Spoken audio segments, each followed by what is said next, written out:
Hello and welcome to Rajya Sabha Television. You're watching The Big Picture with me, Frank Pereira. When the Taliban unleashed a barrage of rockets at Kabul's airport on Wednesday, targeting the plane of visiting US Secretary of Defense James Mattis, streets in the area were devoid of life as residents remained indoors for several hours.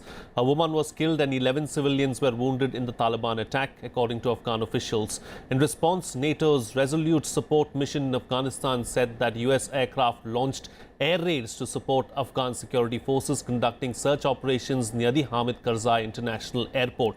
Tragically, one of the missiles malfunctioned, causing several casualties, the mission said in a statement, giving no further details but expressing regret for having harmed civilians. It said an investigation into the incident was underway. It was not the first time a US bombing attack in Afghanistan had hit the wrong target. On this edition of The Big Picture, we will discuss how to work towards lasting peace in Afghanistan. Joining me on the program today are Vivek, Katju, former diplomat, Rana Banerji, former Special Secretary, Cabinet Secretariat, and Major General S.B. Asthana, retired defense expert. Thank you to all my guests for joining me on this edition of The Big Picture. Ambassador, the situation in Afghanistan is a very tricky situation, and there are several countries now involved in trying to bring about peace in that part of the region. Can we say that we are moving towards some kind of a peaceful solution there in Afghanistan, or is that far from the reality? I don't think we can say that there is unmistakable movement in the direction of peace. What I see today is largely a holding operation. The US, which is the most significant foreign player in Afghanistan, has announced a new policy. That policy is yet to be implemented. The fulcrum of that policy is restraining Pakistan. The Pakistanis on their part have a litany of complaints against the new approaches of President Trump and have made it clear that they are not per se willing to play ball. Therefore, the key lies in how to get the Pakistanis to change their policy and behavior in Afghanistan. Unless that happens, I don't think that there is any prospect of moving towards the paths of peace. And as your own commentary so well illustrated, the Pakistanis, through their proxies in Afghanistan, are sending an unmistakable message to the Americans that unless their interests, as they perceive, are catered for, they will not cooperate. And in this context, my last point is that it is interesting that the precondition, which is really the basic precondition the Pakistanis have laid out, is that India's role must be constrained in Afghanistan, and they've said that India has no military or political role. Economically, we can do, India can play a role. Now, that's passing strange. After all, what should be India's role in Afghanistan is for Afghanistan and India to decide, and that is a point which the Chief Executive, Dr. Abdullah, made today during a question and answer session in Delhi following a lecture that he delivered on the regional situation, focusing on the Afghan situation. Fair enough. You know, interesting that you brought up Pakistan. I mean, you cannot have a discussion about Afghanistan without bringing up Pakistan. But General, interestingly, funnily, call it what you want to call it, Pakistan has said that India is the spoiler in Afghanistan. I mean, where is that coming from? You see, Pakistan has a perception. And why they say so is that earlier, if you recall, Americans used to say that we are fighting war against global terror with Pakistan.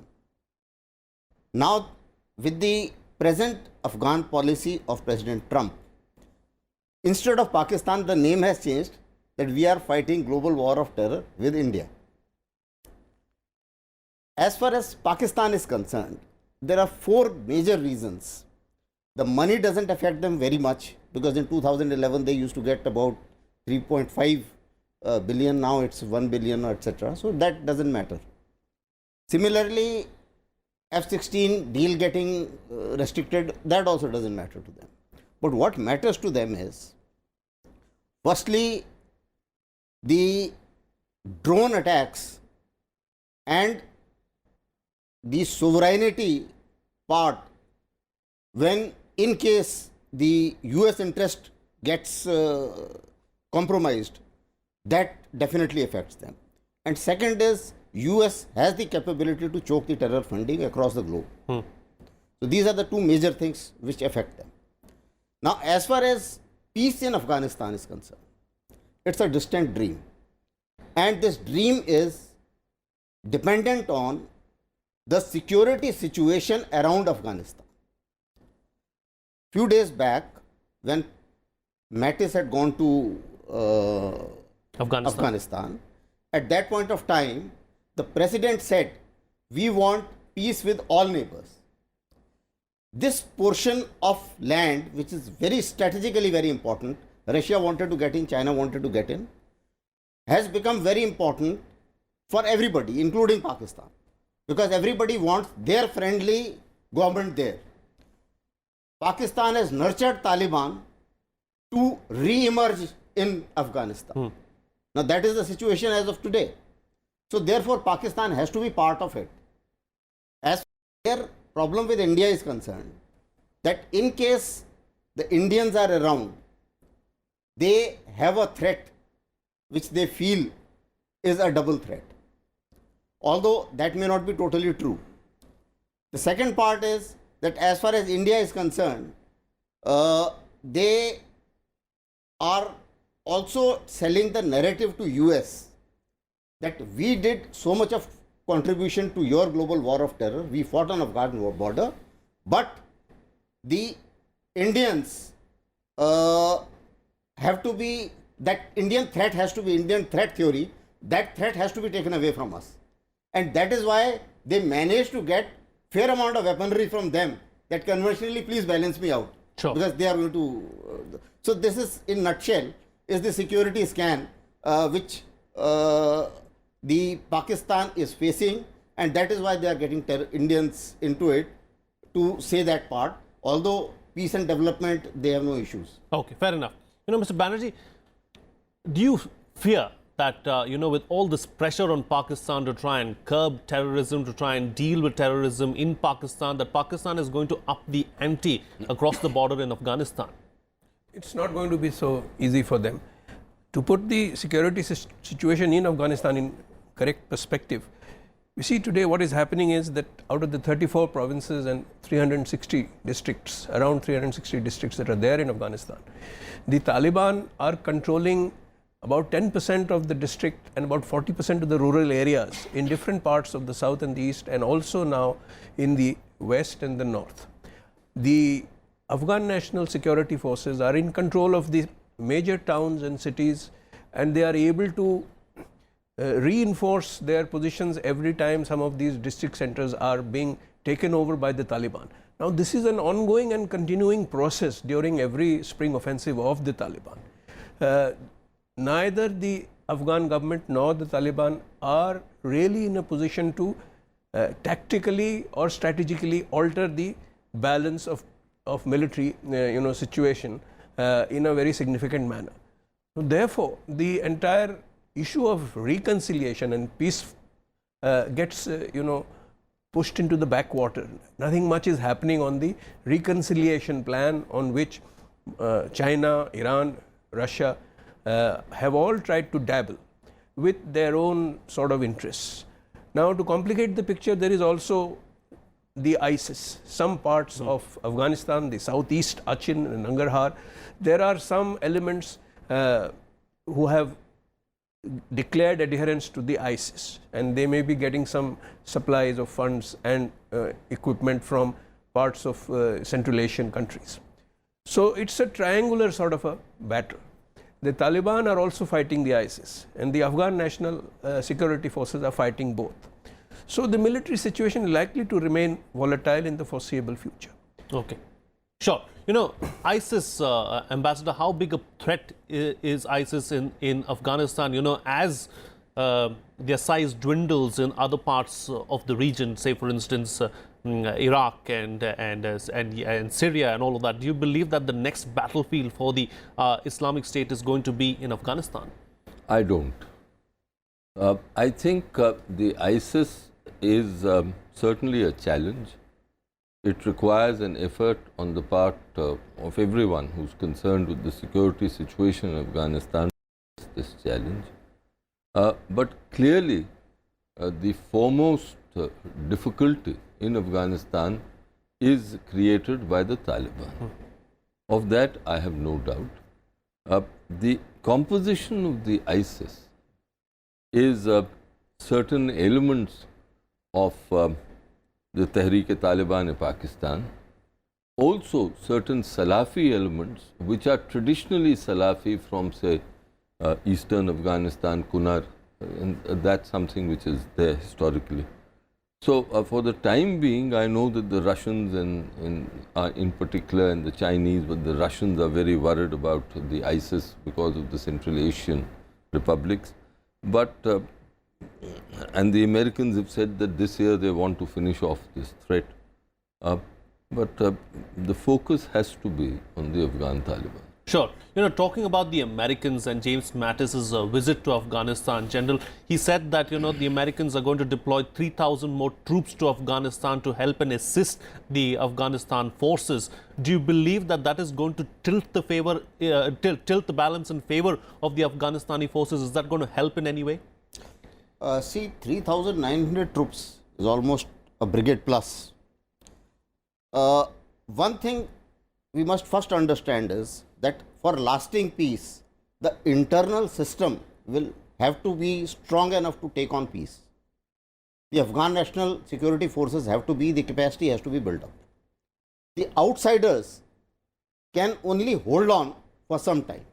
They can do training and not more than that. Although their technology, their information systems, all these things are going to help. Additional troops definitely are going to help, but it's more of a signaling that I am not moving out from this space. If China and Russia, it's a signaling to all of them that if you were thinking that you can snatch this strategic space from me, please hold on, I am not moving out. That is the US message. So it's posturing for the time being. It's the posturing as far as the present system is concerned. Trump has said very clearly, I am there to kill terrorists. They are only looking at the terrorists which can, if grown strong, can hit the mainland of US. So those are the groups on which they target. Earlier also, the Pakistan was getting money for those groups only. What happens elsewhere, they were not that keen at that point of time, and Indians have been criticizing on that for quite some time. Now everybody in the world has realized that all these terrorists are one, they are monsters, and they can be monsters for anybody, including China. Earlier China was helping, they were also trying to appease, not declaring Masood Azhar and things like that. I mean, we all are aware of that. But now you see different change. In BRICS, they were ready to include LAT and JUD. Subsequently, they know our ETIM is also being trained in Pakistan. They have no doubts about it. They've sealed the border accordingly. And they know that this policy is not going to work. And therefore, they also feel that all their projects, whether it is OBOR, BRI, whatever you may say, are not going to work out unless this entire area is peaceful. Sure. So, therefore, I would feel that perhaps this is the way forward. Right. And these are the things which these people are thinking. Yes, Ambassador, you wanted to make a point. I think the Chinese have moved a little ahead. Certainly, the naming of the JUD and the Lashkar in the BRIC statement was welcome. But I don't think that the Chinese at the end of the day will buck the Pakistanis. And that's quite clear. They're all weather friends at the end of the day. That's right. We've got to factor that in. And Sure. that's also in the Afghan context. Sure, fair enough. You know, Mr. Banerji, what does the future have in store for Afghanistan? I mean, is there going to be peace anytime in the foreseeable future, or is this problem going to persist? the problem is going to persist. You see, in the short term, the Americans are actually helping to enhance the capability, particularly of the Afghan air forces. And they have given 15 Super Tucano aircraft, Brazilian aircraft, which is very good in air to ground fighting, and also for quick response, taking out of their Afghan special forces. The Afghan special forces number about 70,000, but they are too thinly spread. There are problems today in Helmand, there are problems today in the north, both in Kunduz and in now Jawzjan and Farah. So they react to situations wherever there is trouble, and they are thinly stretched, as I said. So this is going to continue. This pattern of fighting or resistance is going to continue for the foreseeable future. The only thing good now is that the Americans have said that there will be no time constraint for withdrawal. But will the situation in Afghanistan test Trump's will? At the moment, no. Their domestic constraints were already there, which led Obama to go back from the surge. But now Trump seems to be under the advice of his military planners, and General Nicholson is a very capable military commander who's in charge of the Afghan security force operations and the international security force operations in Afghanistan. So the hope is that if the ANSF can hold its ground for 1 or 2 fighting seasons, then after that the reconciliation process can sort of move forward in fits and starts. Sure. Ambassador, taking the discussion forward now, what should India's role be as far as Afghanistan is concerned? A few things. One, I think we should always act in Afghanistan as an independent power. The American contacts are good, and we should welcome them and even nurture them, as long as there is a coincidence of interest in Afghanistan. And let's bear in mind that it was not always so, but this new change in America is good for us and welcome, and I think it's also good for the Afghans. Second, our economic policy of engagement must continue, and I think we are on the right path with the new development policy that we've adopted in consultation with the Afghans, because we are basing it on the old principle of responding to Afghan requests. Third, in keeping with the India-Afghan Strategic Partnership Agreement, we must respond to Afghan requests to the extent that we can in the security field, unmindful of what anyone else says. This is a bilateral India-Afghan relationship, and that should be nurtured. But let me come back to one point on which I am convinced, that peace in Afghanistan is dependent on the Americans remaining there, and to that extent what Trump has said, that the American presence is dependent not on time but on conditions, is good and will have a salutary effect. But will it be sufficient in itself to move the Pakistanis? No. Trump himself has said that the sanctuaries must close, because his military advisors have told him that as long as the sanctuaries are there, the Taliban will be nurtured, and the Taliban are nurtured, they'll continue with what they've been doing for now 16 years or 15 years now. Therefore, how do you close those sanctuaries? I think the Americans have an array of instruments.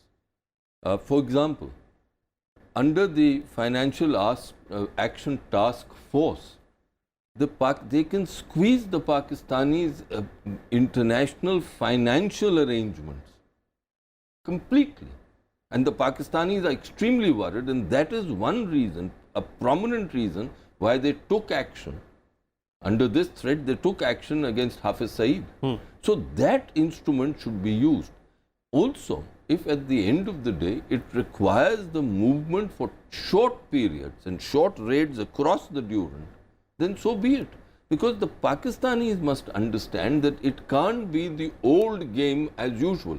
If Mr. Trump falters in this, then the Pakistanis will play him as they have played all the American administrations in the past. Fair enough. The Americans have asked India, have been pushing India to play a more active military role in Afghanistan. But the defense minister has categorically told James Mattis that we are not going to send troops to Afghanistan. What do you think about that? Should India be more militarily involved in Afghanistan, General? Our role should be in the capacity building in terms of training. We are training, an agreement has been signed for training police. We should be training the army also, and we have been doing it also in some manner, that friendly foreign trainings, all our courses, military courses, friendly foreign countries, they do send their officers. But as far as putting boots on ground, I totally agree with the defense minister, and there are 4 reasons for it. Firstly, if you recall, in 2001, similar request came once, and we said that the intervention is without Security Council resolution sanction. 2, if we have to go, we have to go under blueberry. These were 2 conditions. As of now, if you see, firstly, we have our own 2.5 front war and various kinds of commitments, all those statements you are aware of. Second, which is most important, is the sustainability of that force. If you are on both sides without connectivity, without land connectivity, you are making yourself vulnerable. Why should we create a vulnerability which we don't have as of today? A similar vulnerability existed with Pakistan in 1971 because land connectivity was not there. So that is another reason why we should not do it. And the third reason is the ethnic part of it. If you see today, most of the people who are affected in Afghanistan are friendly to Indians, by and large. So why we have Shias, we have Sunnis, why unnecessarily get the ethnic angle also into it? And fourthly, like it or not, I agree with the ambassador when he says that neither China is going to dump Pakistan.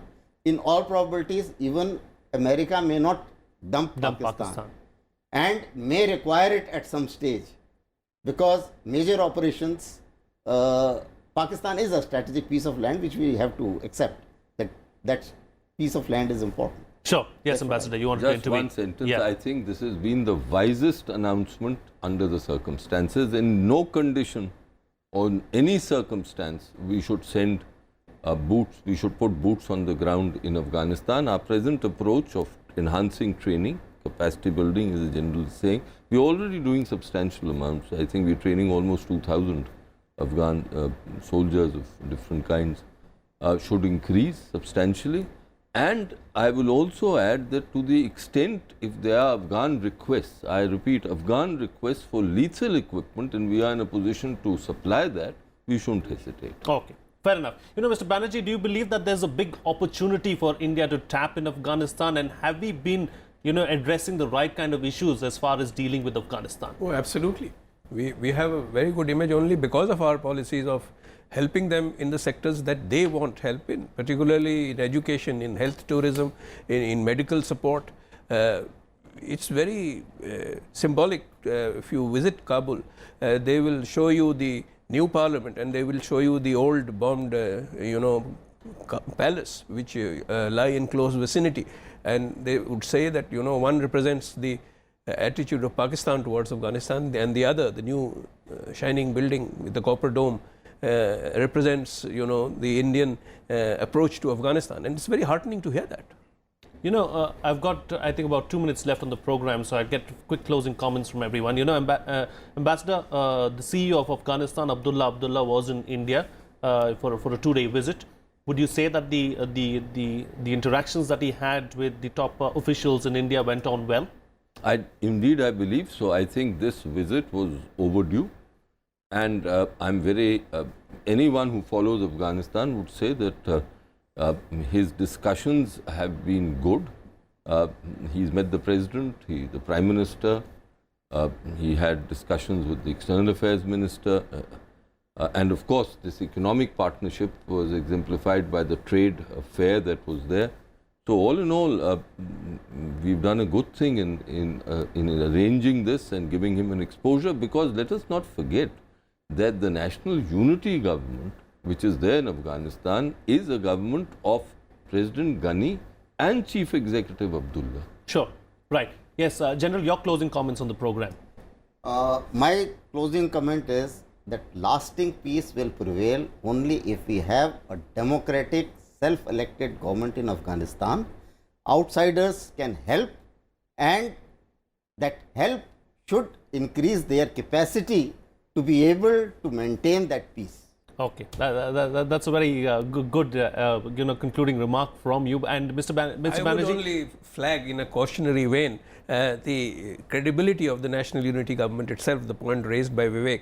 There we have to be very careful, because inside Afghanistan also there is a growing ennui amongst politicians there. The Abdul Rasul Sayyaf gave a statement, and then there is the other groups which are not in power now, Karzai included, who question the continuation of the NUG for 5 years. Now also the problem regarding holding elections in time for the parliament and the district councils. The deadline is March next year. Whether these go through, we should in a tactful manner nudge the NUG government to hold true to their commitments to abide by these timetables. There are several challenges as far as Afghanistan is concerned, but there is work in progress. Let's hope that the region sees some kind of peace, at least in the near future. I'd like to thank all my guests for joining me on the program today. Vivek, Katju, Rana, Banerji, Major General S.B. Asthana. Thank you so much, gentlemen, for joining me on the program and putting things into perspective for us. That's all the time we have. See you again next time.